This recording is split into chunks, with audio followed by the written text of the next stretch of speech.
Water Mission for Rejuvenation and Urban Transformation অর্থাৎ অমরুত এই যে 2.0 বা 2.0 সেটা সুবিধা নিয়ে আজকে এখানে ভেটেরিনারি হাসপাতাল পুকুরের উন্নতিকরণ এবং অভয়নগর বাজার পুকুরের উন্নতিকরণ এবং সৌন্দর্যায়ন এবং শিববাড়ি পুকুরের উন্নতিকরণ এবং সৌন্দর্যায়ন। আমি আজকে কথা বলছিলাম শৈলেশজির সাথে যে এই যে প্রকল্প সেই প্রকল্পের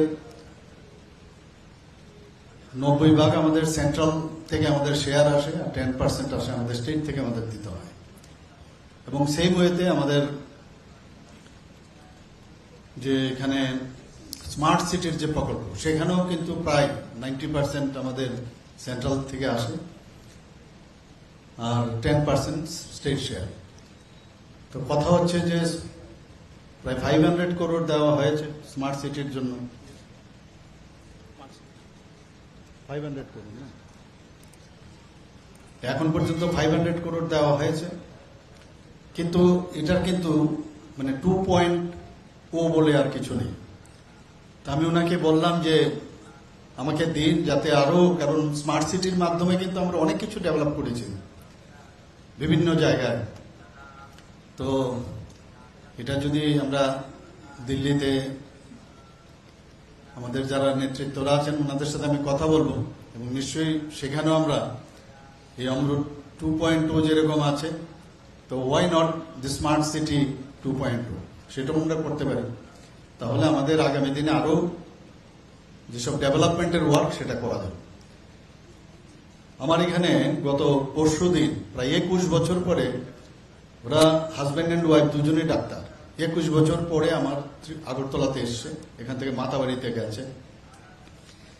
তো মেসেজ করেছে, প্রথমে ফোন করেছে, আমি বুঝতে পারিনি কারণ অনেক ফোন আসে বোঝাও যায় না।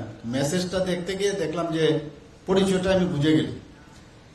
বলে আপনার সাথে আমরা এলাম, আপনার সাথে একটু দেখা করতে চাই। আমি সময় দিলাম কারণ ওরা ওই দিনে সেম ফ্লাইটে, পরশু দিনের ফ্লাইটে, বিকালের ফ্লাইটে চলে যাবে। আমি একটা বললাম যে আসুন। এসে বলছে যে 21 বছর পর আমরা আগরতলাতে আর এই সেই উদয়পুরের যে রাস্তা আমরা দেখলাম যে আসা যাওয়ার মধ্যে মানে 1.5 ঘন্টার মধ্যে আমাদের কাজ শেষ, মানে ভাবতে পারি না আমরা। এবং এত সুন্দর হয়েছে যে আমরা কলকাতায় ওনারা প্র্যাকটিস করেন, থাকেন ওখানে, বিভিন্ন জায়গায় যান, কিন্তু আগরতলাকে ওই আগের মতোই ওরা ভেবে নিয়েছে বা ত্রিপুরাকে আগের মতোই ভেবে নিয়েছে যে এইরকমই আছে। আমরা বাড়িতেও যদি ছোট একটা বাচ্চা থাকে, এ বড় হচ্ছে কিনা আমরা কিন্তু যেহেতু রোজ দেখি আমরা বুঝতে পারি না, অনেকদিন বাদে যখন আসে তখন বুঝতে পারে যে কি ছিল আর এখন কি, in all aspect, in all dimension.